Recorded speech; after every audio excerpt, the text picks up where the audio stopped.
Bismillahirrahmanirrahim. Assalamualaikum warahmatullahi wabarakatuh. Innal hamdalillah nahmaduhu wa nasta'inuhu wa nastaghfiruh wa na'udzu billahi min shururi anfusina wa min sayyiati a'malina. May yahdihillahu fala mudilla lahu wa may yudlil fala hadiyalah. Asyhadu an la ilaha illallah wahdahu la syarikalah wa asyhadu anna Muhammadan abduhu wa rasuluh sallallahu alaihi wasallam wa ba'd. Taib ini pertemuan yang terakhir dari bulan Ramadan. Insyaallah kita akan membahas masalah zakatul fitri. Adapun yang pertama penamaan. Jadi dalam semua kitab fikih manapun, mau dia mazhab Syafi'i, Hambali maupun Maliki maupun Hanafi, itu menyebutkan dalam bahasa Arab itu adalah zakatul fitri. Jadi penulisannya itu adalah zakatul fitri. Dan penulisan zakat fitri kalau dalam bahasa Indonesia ya kita katakan fitri, ya. Jadi bukan zakatul fitrah, bukan zakat fitrah, fitrah dari T, atau bukan zakatul fitrah. Jadi ini kesalahan yang di mana-mana terjadi. Kita lihat spanduk-spanduk atau di masjid-masjid, banner-banner itu menyebutkan dengan zakat fitrah atau fitrah. Nah, ini adalah kesalahan penulisan, dan itu namanya khataun syai' dalam bahasa Arab. Kesalahan yang sudah tersebar umum di kalangan masyarakat, walaupun masyarakat itu paham mau fitrah yang dipahami itu adalah zakat fitrah. Padahal zakatul fitri itu kan kaitannya dengan Idul Fitri. Tidak ada Idul Fitrah, nggak ada dalam bahasa Arab itu Idul Fitrah. Yang ada adalah Idul Fitri. Taib itu penamaan. Yang kedua, adapun hukum zakat fitri adalah wajib. Karena zakat yang wajib itu ada dua, ada zakat mal, ada zakat jiwa. Nah, zakat jiwa itulah yang disebut dengan zakat fitri. Jadi zakat fitri itu wajib bagi setiap muslim dan muslimah. Berdasarkan hadis dari Nabi sallallahu alaihi wasallam, Ani Ibnu Umar radhiyallahu taala anhu maqal, farada Rasulullah sallallahu alaihi wasallam zakat al-fitri sa'an min tamrin aw sa'an min sa'ir 'ala al-abdi wal hurri wadh-dhakari wal untha was-saghir wal kabir minal muslimin wa amara biha an tuaddiya qabla khurujin nasi ila shalah. Hadis dari Abdullah bin Umar radhiyallahu taala anhuma, beliau berkata, Rasulullah SAW telah mewajibkan, telah memfardukan zakat fitri 1 sok kurma atau 1 sok gandum atas hamba sahaya, kemudian orang yang merdeka, baik laki-laki maupun perempuan, anak kecil maupun dewasa, yang jelas dari kalangan kaum muslimin. Dan Nabi SAW memerintahkan agar dikeluarkan sebelum masyarakat pergi ke lapangan atau tempat sholat Idul Fitri. Taib ini adalah apa? Dengan tegas Nabi SAW memfardukan. Jadi kalimat faradha itu menunjukkan wajib. Kemudian yang ketiga, apa hikmah dari zakat fitri? Zakat fitri itu hikmahnya adalah ada dua yang disebutkan di dalam hadis dari Abdullah bin Abbas radhiyallahu taala anhuma, farada Rasulullah SAW zakat al-fitri tuhratan lis-shaim. Tuhratan lis-shaim, ini hikmah dari zakat fitri adalah untuk mensucikan orang-orang yang berpuasa. Minal lagwi, dari ucapan sia-sia, warrafas, dan ucapan-ucapan kotor, wa tu'matan lil masakin, dan yang kedua adalah untuk memberi makan orang-orang miskin. Jadi harus digarisbawahi bahwa zakat fitri itu adalah untuk mensucikan orang yang berpuasa dan memberi makan kepada orang-orang miskin. Sehingga nanti kita dapati bahwa hadis ini zakat fitri itu hanya berhak mendapatkan zakat fitri itu adalah orang-orang miskin, tidak boleh yang lain. Artinya zakat fitri tidak boleh diberikan kecuali hanya kepada orang-orang miskin sebagaimana disebutkan dalam hadis ini. Kemudian siapa yang wajib mengeluarkan zakat fitri? Yang wajib mengeluarkan zakat fitri itu adalah yang pertama tentunya orang muslim. Orang muslim. Kemudian merdeka. Jadi bukan budak. Kemudian yang ketiga yang sudah memiliki makanan pokok melebihi kebutuhan dirinya sendiri dan keluarganya pada malam hari raya dan hari rayanya. Ya. Jadi ini syarat wajibnya mengeluarkan zakat fitri. Yang pertama orang muslim, orang kafir tidak ada kewajiban. Yang kedua merdeka, budak itu sendiri tidak wajib, tapi yang wajib mengeluarkan itu adalah yang majikannya, yang merdeka. Majikannya yang merdeka. Kemudian syarat yang ketiga wajibnya zakat fitri itu adalah dia punya makanan pokok pada malam hari raya dan hari raya dia masih punya makanan pokok, maka wajib dia mengeluarkan zakat fitri. Artinya apa? Kalau dia tidak malam hari raya dan hari raya dia tidak ada persediaan makanan pokok dan tidak ada uang untuk dia membeli makanan pokok, maka tidak ada kewajiban bagi dia mengeluarkan zakat fitri.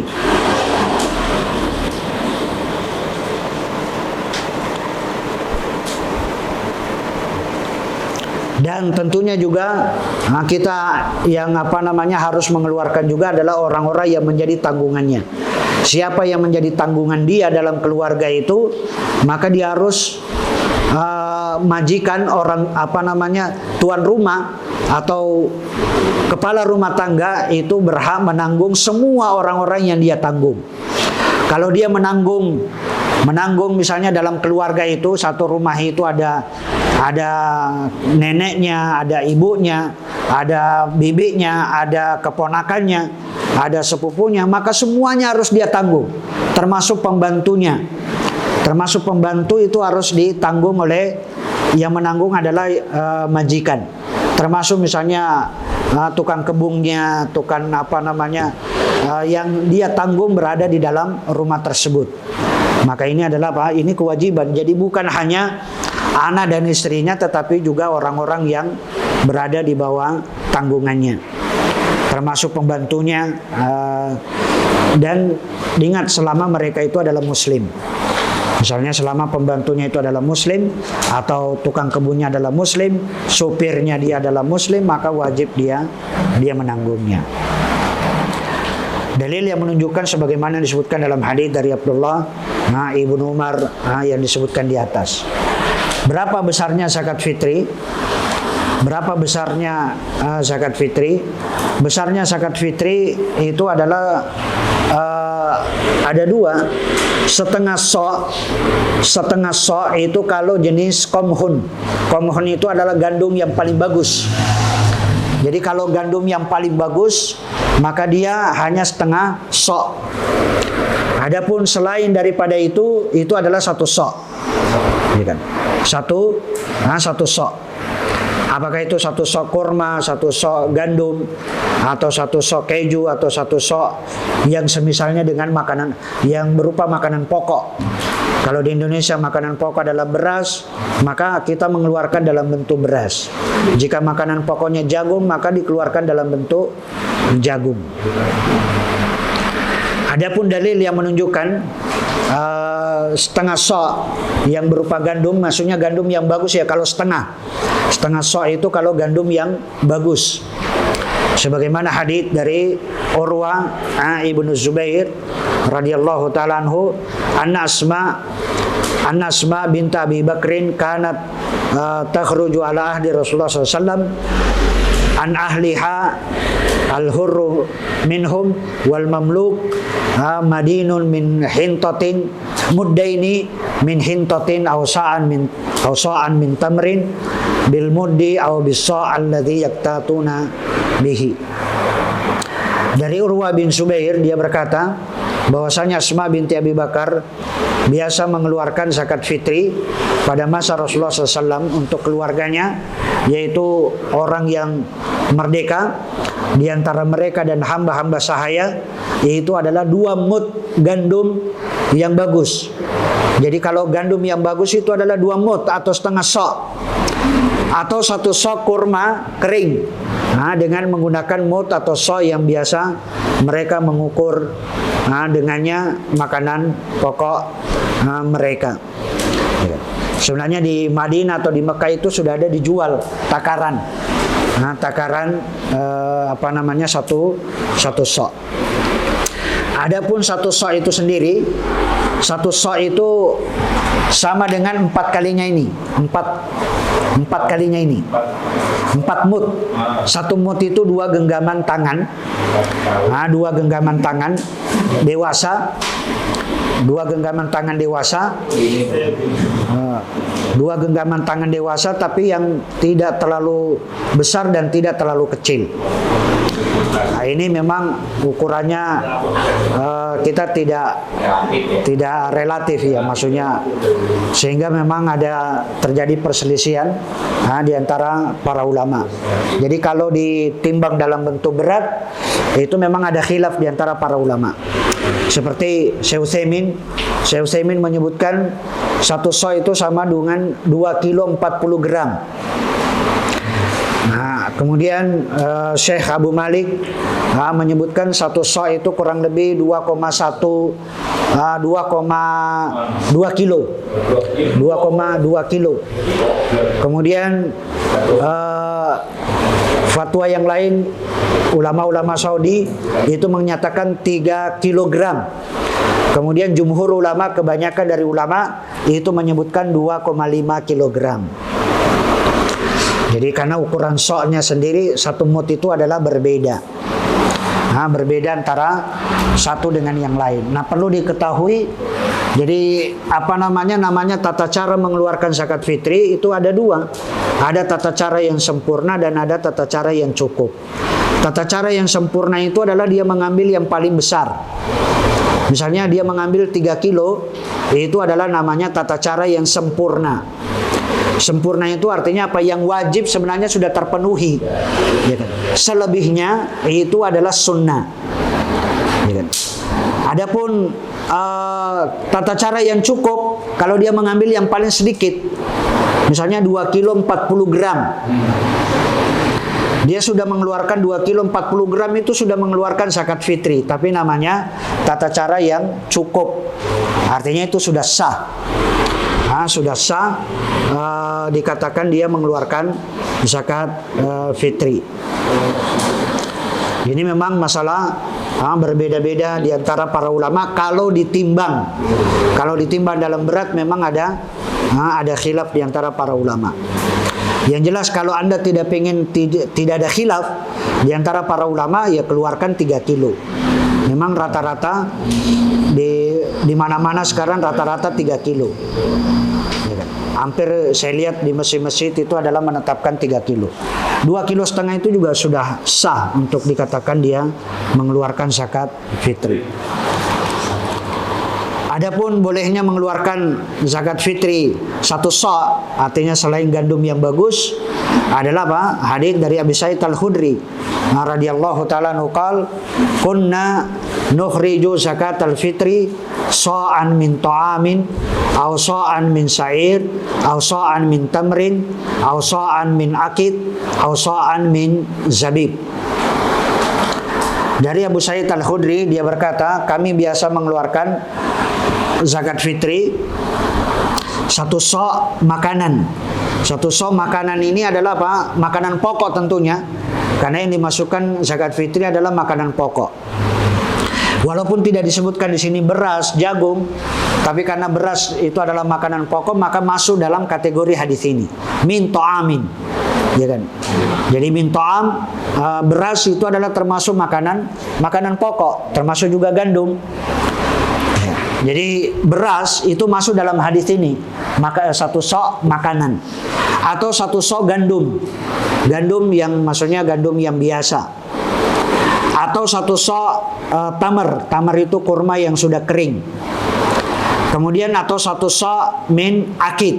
Akid itu adalah keju, karena boleh jadi ada negara yang makanan pokoknya adalah keju.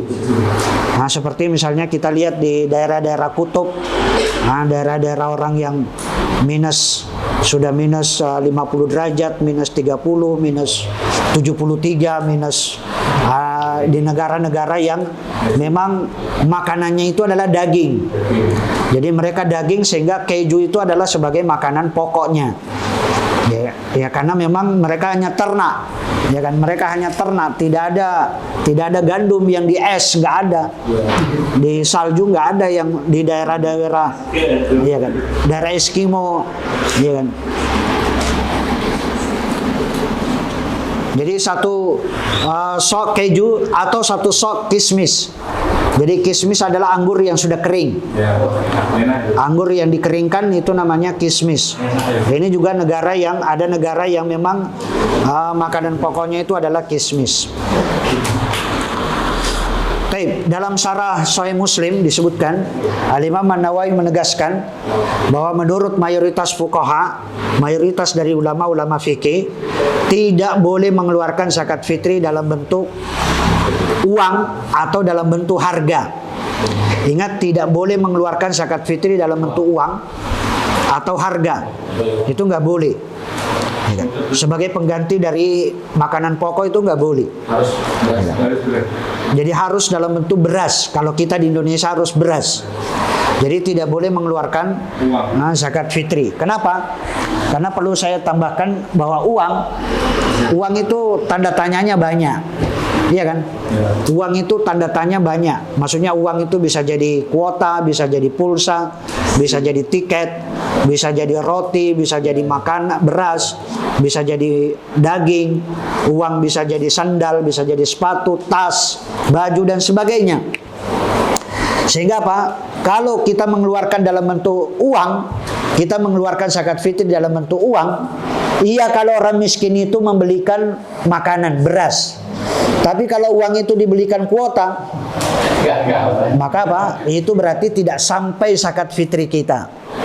Nggak tercapai zakat fitri kalau kita mengeluarkan dalam bentuk uang. Ini adalah apa? Dan ini hampir semua kebanyakan dari para ulama. Jadi tidak boleh sama sekali mengeluarkan dalam bentuk uang.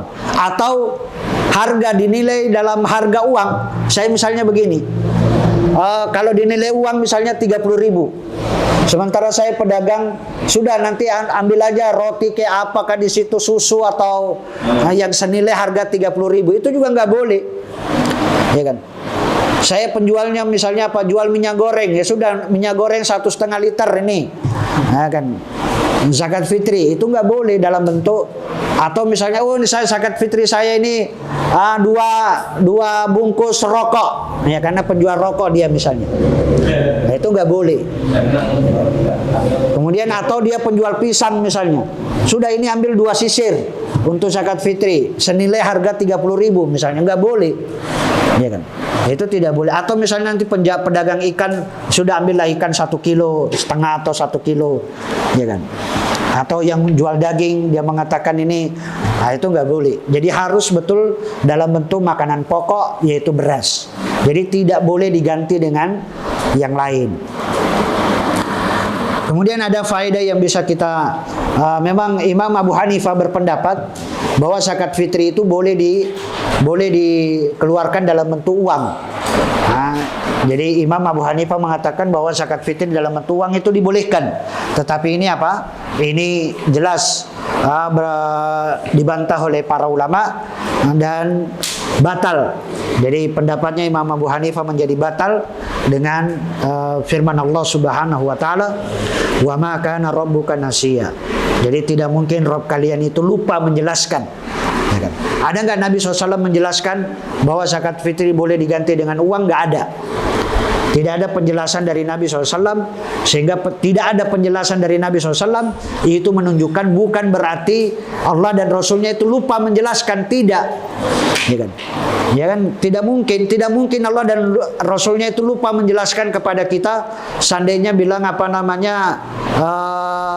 boleh dengan uang atau boleh dengan yang lain. Seandainya itu adalah boleh, maka itu tidak, itu mesti akan dijelaskan oleh Nabi Shallallahu Alaihi Wasallam. Seandainya mengeluarkan zakat fitri dengan harganya atau uang dibolehkan dan dianggap mewakili, sudah barang tentu Allah Subhanahu wa taala dan Rasulnya akan menjelaskan kepada kita. Oleh karena itu kita wajib mencukupkan diri dengan zahir dari nas-nas syar'i tanpa memalingkan maknanya atau tanpa pula memaksakan diri untuk mentakwil. Sudah, orang yang mengeluarkan dalam bentuk uang itu berusaha menakwil. Dia akan memaksakan diri untuk menakwil.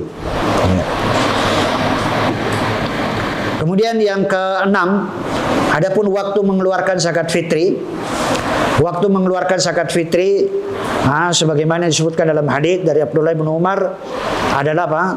Amar Rasulullah SAW bisakatil fitri an tuaddiya qabla khurujin nasi ila shalah. Dari Abdullah bin Umar dia berkata Rasulullah SAW pernah memerintahkan agar zakat fitri dikeluarkan sebelum orang-orang berangkat ke tempat sholat Idul Fitri, maksudnya ke lapangan. Ini adalah apa? Ini hukumnya wajib. Jadi zakat fitri itu wajib kapan wajibnya dikeluarkan? Ketika Anda keluar ke lapangan, itu sudah wajib. Jadi Anda membawa apa? Pergi dari rumah, sudah keluar dari rumah pagi hari, Anda pergi ke lapangan, maka wajib Anda sudah membawa zakat fitri. Ini hukumnya wajib. Sebab apa? Sebab kalau sudah sampai ke lapangan Anda belum memberikan, sampai selesai sholat id belum diberikan, maka apa? Maka zakat itu tidak lagi diterima. Berarti Anda telah meninggalkan yang wajib. Anda telah meninggalkan yang wajib, maka itu hanya dihitung sedekah biasa. Jadi wajibnya kapan mengeluarkan? Kalau Anda keluar ke lapangan. Kapan boleh mengeluarkan? Kapan boleh mengeluarkan zakat fitri? Zakat fitri boleh dikeluarkan sehari atau 2 hari sebelum hari raya. Ingat, mengeluarkan kepada orang yang berhak maksudnya. Bukan apa? Kan panitia misalnya menerima dari sekarang. Panitia menerima dari sekarang nggak apa-apa. Atau dari tanggal 20 kemarin dia sudah menerima. Tetapi menyalurkannya itu hendaknya apa? Hendaknya sehari atau 2 hari sebelum hari raya. Jadi menyalurkan ke orang yang berhak menerima itu adalah apa? Itu adalah sehari atau 2 hari sebelum hari raya. Ini hukumnya ada yang boleh. Ini yang jadi ada yang wajib. Kapan wajibnya menyalurkan adalah ketika keluar ke lapangan. Kapan yang boleh? Sehari atau 2 hari sebelum hari raya. Sebagaimana hadis dari Nafi, An-Nafi qol kana Ibnu Umar yutiha alladzina yaqbalunaha wa kanu yutuna qabla al-fitri bi yaumin aw bi yaumain. Dari Nafi dia berkata, adalah Abdullah bin Umar menyerahkan zakat fitri kepada orang-orang yang berhak menerimanya dari kalangan kaum muslimin yang wajib mengeluarkan zakat, mengeluarkannya itu sehari atau 2 hari sebelum hari raya. Adapun yang apa namanya haram, adapun yang haram adalah menunda mengeluarkan zakat fitri sampai habis waktunya. Artinya sudah selesai sholat id, dia baru mau mengeluarkan zakat fitri tanpa ada uzur syar'i. Kalau dia ada uzur syar'i boleh. Ada uzur syar'i, misalnya dia di tengah laut. Dia di tengah laut, mau ngasih siapa? Beras. Di tengah laut nggak ada. Jadi nanti begitu sampai di darat, langsung dia mengeluarkan kepada di pelabuhan walaupun sudah 1 bulan lewat. Kenapa? Karena memang dia punya uzur. Dia punya uzur. Atau misalnya orang yang tersesat, misalnya di padang pasir. Di padang pasir dia tahu ternyata sudah lebaran. Begitu sudah sampai di daerahnya, ternyata sudah 7 Syawal atau 8 Syawal dan sebagainya. Jadi haram mengeluarkan zakat fitri itu kalau sudah habis waktunya tanpa ada uzur syar'i. Sebagaimana disebutkan dalam hadis dari Abdullah bin Abbas radhiyallahu taala anhuma, Rasulullah SAW mewajibkan zakat fitri atas kaum muslimin sebagai pembersih bagi orang-orang yang berpuasa dari perbuatan sia-sia dan perbuatan kotor, dan sebagai makanan bagi orang-orang miskin. Maka barang siapa yang mengeluarkan zakat fitri sesudah sholat Idul Fitri, maka itu hanya dihitung sodako biasa. Jadi bukan dihitung sodako wajib, tapi hanya dihitung sodako biasa. Adapun yang berhak menerima zakat fitri, itu hanya dua golongan tok. Hanya dua golongan yang berhak menerima zakat fitri, yaitu fakir dan miskin. Hanya fakir dan miskin. Fakir itu artinya orang yang dia punya penghasilan kurang untuk kebutuhan sehari-harinya. Itu namanya fakir. Kalau miskin, dia punya penghasilan yang cukup untuk kebutuhan pokoknya sehari-hari. Dia punya gaji 3 juta, habis 3 juta sebulan, itu namanya miskin. Dia punya gaji 10 juta habis sebulan, miskin. Dia punya gaji 100 juta habis 1 bulan, kere. Dia punya gaji 500 juta juga habis dalam sebulan, nah itu fakir, miskin. Nah, dia termasuk miskin. Jadi miskin itu bukan dilihat karena dia punya kendaraan, bukan dilihat karena dia kan punya motor, dia punya mobil. Dilihat penghasilannya. Boleh jadi motor itu dapat hadiah, boleh jadi kendaraan mobil yang dia dapatkan itu pemberian dari orang. Jadi bukan dari usahanya. Jadi jangan melihat, oh ini kok miskin dia pakai mobil, miskin kok dia masih punya kendaraan. Itu bukan patokan. Patokan dia miskin itu adalah penghasilan. Kalau dia punya penghasilan adalah cukup untuk makan kebutuhan sehari-harinya, maka itu adalah miskin. Maka dia miskin atau fakir kurang dari itu, maka dia adalah paling berhak menerima zakat. Sebagaimana disebutkan dalam hadis dari Abdullah bin Abbas, yaitu adalah tu'matan lil masakin. Bahwa ingat, zakat fitri itu hikmahnya adalah hanya untuk memberi makan kepada orang-orang miskin. Jadi memberi makan kepada orang miskin. Jadi nggak boleh selain orang miskin dan fakir menerima zakat. Ya kan? Kecuali kalau memang dia, siapapun dia, kalau dia masuk kategori miskin, misalnya Ibnu Sabil, kalau dia masuk dalam kategori miskin, maka dia berhak menerima. Kalau dia misalnya fisabilillah dan dia masuk kategori miskin, maka dia masuk berhak menerima zakat fitri. Ya. Beda dengan zakat mal ya. Kalau zakat mal itu 8 golongan. Ya. Kalau zakat mal itu 8 golongan. Ya kan? Tidak mesti di situ miskin semuanya. Karena di situ disebutkan fuqara wal masakin. Mu'allaf itu bisa jadi dia kaya, tapi dia bisa berhak menerima mu'allaf, orang-orang yang tertarik hatinya kepada Islam.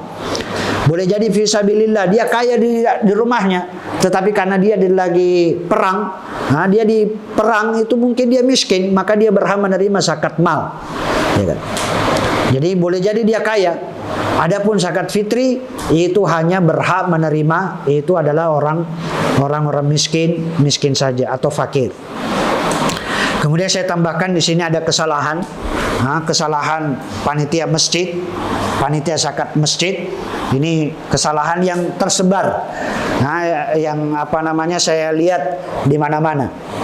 Yang pertama itu adalah menyamakan antara panitia dengan amil. Itu amil dengan panitia itu adalah jauh sekali perbedaannya, sebagaimana perbedaan langit dan bumi. Panitia itu adalah orang-orang yang ditunjuk oleh ketamiran, oleh tamir, bahwa ini adalah panitia masjid. Adapun amil itu adalah orang-orang yang ditugasi oleh negara dan dibayar oleh negara untuk menghitung zakat, memungut zakat, kemudian mengambil zakat dan menyalurkan zakat. Itu namanya amil. Jadi amil itu beda sekali dengan panitia. Jadi tidak bisa disamakan. Ini kesalahan. Kenapa? Kami panitia zakat berhak menerima karena dia menganggap dirinya amil sehingga dia berhak menerima zakat. Ini adalah kesalahan. Yang kedua, menganggap panitia termasuk orang yang berhak menerima zakat. Panitia itu tidak berhak menerima zakat sama sekali, kecuali kalau panitia itu miskin atau fakir.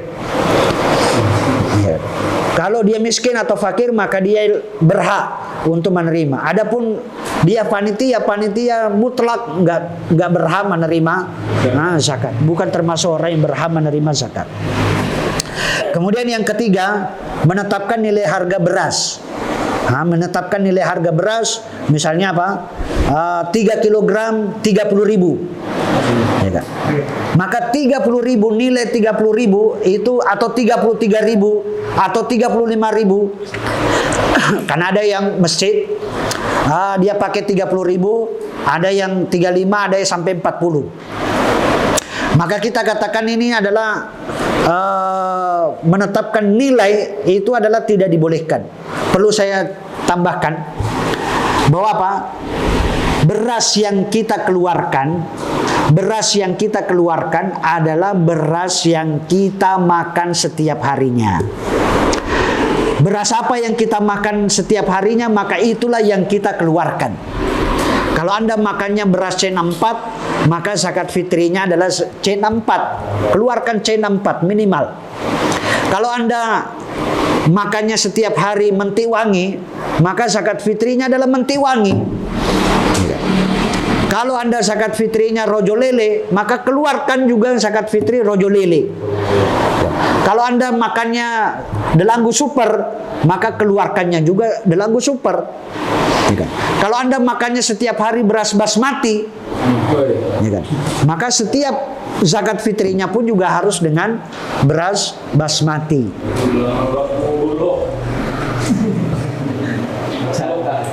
Beras basmati itu beras yang impor. Beras impor dari India atau dari Pakistan, apa dari yang panjang-panjang. 1 kilonya 40.000. 1 kilonya 45, ada yang 50, 45.000. Yang dipakai nasi kebuli.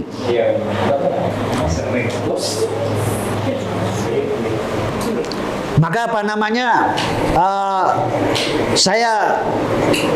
Saya katakan kepada panitia begini. Kalau Anda menetapkan 30.000, itu Anda standarnya beras apa? Apakah semua masyarakat berasnya itu sama yang dia makan? Tidak. Beda-beda. Ada yang menti wangi, ada yang deranggu super, ada yang rojo lele, ada yang beras apa namanya Cianjur, ada yang macam-macam lah, ya kan? Macam-macam yang maka tidak boleh kita menetapkan. Dan panitia juga nggak boleh menetapkan beras, apa namanya, menyediakan beras. Jadi orang itu suruh beli beras sama panitia. Yang dia makan beras basmati, panitia menyiapkan premium. Yang beras premium yang harga misalnya 11.000 atau 12.000 per kilo. Sementara dia makan 35.000 per kilo. Ini namanya uri, ya kan? Tahu uri ya? Uri itu maksudnya kalau dia makan yang enak, kalau dia keluarkan yang jelek atau lebih rendah. Ya kan? Yang dia makan itu yang enak. Ya, dia makan delanggu super, tapi yang dia keluarkan C64 biasa. Ini adalah apa? Ini termasuk yang tidak dibolehkan. Ini kesalahan. Jadi panitia itu sebenarnya tidak boleh menetapkan nilai harga beras misalnya dengan 30.000 atau 35 atau kenapa? Karena bergantung kepada yang mengeluarkan zakat itu beras apa yang dia makan. Kalau beras yang dia makan itu misalnya harganya 15.000, maka dia keluarkan yang harga 15.000. Kalau dia makan yang harga 20.000, maka dia keluarkan yang harga 20.000. Kemudian yang keempat, kesalahan yang keempat adalah memberikan kepada orang yang tidak berhak menerima zakat. Biasanya ini apa? Pak RT-nya tidak update data, nggak pernah update.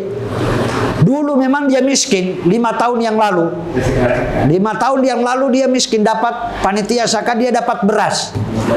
Ternyata perkembangan berikutnya, tahun-tahun berikutnya, dia sudah artinya penghasilannya itu sudah mampu mencukupi kebutuhan pokoknya sehari-hari.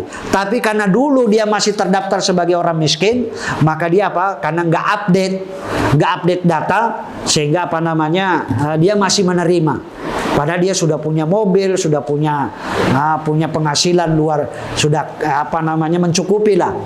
Kok masih diberikan? Ya, ini adalah jadi memang harus update data itu setiap tahunnya. Jadi setiap tahun itu harus update data. Orang ini memang layak atau tidak, berhak menerima zakat atau tidak. Itu setiap tahun harus dipantau. Kalau memang dia miskin, ya dia berhak. Kalau dia sudah mencukupi, ya sudah, tidak usah diberikan. Kemudian kesalahan yang kelima itu adalah menerima zakat fitri dalam bentuk uang. Ya kan?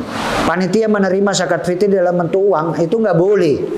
Ini zakat fitri saya dalam bentuk uang. Panitia mengatakan, iya saya terima zakat fitri dalam bentuk uang, misalnya 30.000 atau 35.000, itu adalah nggak boleh.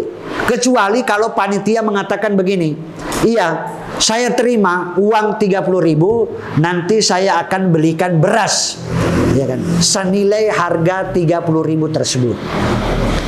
Itu adalah, ini namanya panitia istilahnya mimbabi ta'awun, adalah tolong menolong, dia membantu orang supaya dia menitipkan uang kepada panitia, nanti panitia yang membelikan beras dengan senilai harga tersebut. Ya. Tentunya yang mengeluarkan itu adalah dia harus memberitahu bahwa saya pengennya yang berasnya 15.000 per kilo. 3 kilo berarti 45.000 per orang. Ini tolong dibelikan nanti beras. Itu adalah jadi harus jujur juga yang mengeluarkan. Jadi bukan dalam bentuk beras 30.000, padahal yang dia makan 1 kilonya yang harga 30.000. Nah, itu nggak boleh. Ya. Mestinya 90.000 dia mengeluarkan kalau dia makannya yang 30.000 per kilo. Kemudian yang keenam, kesalahan yang keenam dari panitia, yaitu mengambil sebagian dari zakat fitri dengan alasan dia mengeluarkan, memotong dari harta zakat dengan alasan bahwa ini biaya administrasi, biaya transportasi, biaya snack, makan, dan sebagainya. Nah, ini adalah nggak boleh. Tidak boleh sama sekali zakat fitri itu dipotong. Misalnya dia makan 35.000, sekilonya 15.000. Ya kan? Berarti 1 jiwa 45.000 misalnya. Dia punya 6. Kemudian oh ini harus dipotong karena transportasi, dipotong dengan ini, nggak boleh. Ya kan? Amanahnya ya 45.000 ya harus belikan yang 15.000 per kilo. Nggak boleh dikurangi, ya kan? Kalau Anda mau nambah lebih nggak ada masalah. Ya kan?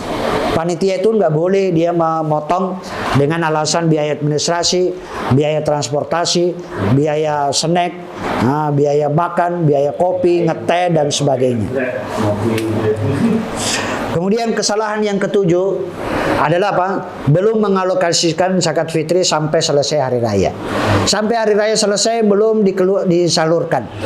Kecuali kalau memang terkendala misalnya begini, dia sudah mengirim sebenarnya truk, tapi truknya di tengah jalan mungkin mogok atau kecelakaan, sehingga begitu selesai sholat Idul Fitri baru bisa tersalurkan, itu nggak ada masalah. Tapi kalau mengalokasikan memang setelah hari raya, maka itu nggak boleh. Kemudian yang ke-8 adalah menetapkan doa-doa khusus zakat. Ya. Jadi ini menetapkan doa-doa khusus kepada orang yang mengeluarkan zakat. Nah, ya kan, itu nggak ada sebenarnya dalil, tidak ada. Namanya ijab dan qabul, ya sudah. Saya serahkan beras saya misalnya berapa? 15 kilo untuk 6 orang. Ya kan? Berarti per orangnya 2,5 kilo. Nah, misalnya ya. Kemudian panitia sudah, ya saya terima zakat. Kemudian didoakan secara khusus kepada orang yang ini nggak ada doa-doa khusus dalam syariat Islam. Kemudian yang terakhir adalah zakat fitri itu hanya tertuju pada satu orang. Jadi zakat fitri itu hanya tertuju pada satu orang. Biasanya pada tokoh masyarakat, kiai atau ustadz atau sebagainya. Saya melihatnya gini, saya pernah dapati gini. Itu satu kampung ya. Satu kampung itu dicari mana yang paling banyak anggota keluarganya. Ya, tahu ya? Jadi misalnya di masjid ini jamaah, maka diurut yang paling banyak. Misalnya di sini anggota keluarganya ada 10. Ini 10, ini 9, ini 8, 7, 6, 5, 4, 3, 2, 1, ya kan? Nanti yang 10 ini dia datang ke Pak Kiai, dia mengeluarkan, ini zakat fitri saya 10. Nanti yang ini yang 9 orang nanti mengeluarkan kepada yang 8, yang 8 mengeluarkan kepada yang 7, yang 7 mengeluarkan, nanti 10 beras ini, yang 10 misalnya 30 kilo, itu nanti tertuju kepada satu orang, yaitu kepada kiai atau tokoh masyarakat. Jadi hanya muter. Jadi sebenarnya beras ini saja, tapi diputar oleh jamaah untuk kemudian mengeluarkan zakat. Artinya satu kampung itu hanya keluar 30 kilo. Pada satu kampung. Adalah apa? Ini adalah kesalahan, juga kesalahan dalam ini ngakali syariat. Ini ngakali. Dia mengakali syariat supaya jadi masing-masing jiwa ini itu tidak mengeluarkan zakat fitri. Kemudian juga pembagian itu tidak ada ketetapan di dalam Islam berapa zakat yang harus diterima oleh fakir dan miskin, itu nggak ada. Tidak ada ketentuan dalam Islam. Bisa jadi orang miskin ini dapat 1 kintal di daerah ini. Mungkin di daerah yang lain, di RT yang lain dia hanya dapat 10 kilo. Atau jadi tidak ada dalam Islam itu berapa ketetapan. Boleh jadi ini dapatnya 2 kintal. Orang miskin ini dapat 2 kintal. Ada yang dapat 3 kintal. Ada yang dapat cuma 10 kilo, 20 kilo. Jadi itu bukan berarti ini tidak adil, tidak. Ya, ini adalah kan orang miskin yang ada di sekitar wilayahnya. Boleh jadi di sini misalnya perumahan. Perumahan itu kan namanya perumahan, mungkin orang-orang perumahan elit. Orang kaya semua. Sementara perumahan itu nggak ada orang miskinnya. Iya kan? Sementara tetangga mungkin sebelahnya lah, warga kampung. Warga kampung yang miskin hanya misalnya 10. Padahal perumahan ini mungkin ada 3 ton beras. Ada 3 ton beras. Nah 3 ton mau dibagi kepada hanya 10 orang, 10 kakak, ya 1 orang berarti berapa? 1 orang 3 kintal, iya kan? Jadi itu adalah Jadi tidak ada ketetapan di dalam Islam. Berapa jumlah yang harus dia berhak menerima. Wallahu ta'ala alam. Saya kira itu. Kalau ada pertanyaan kami persilakan.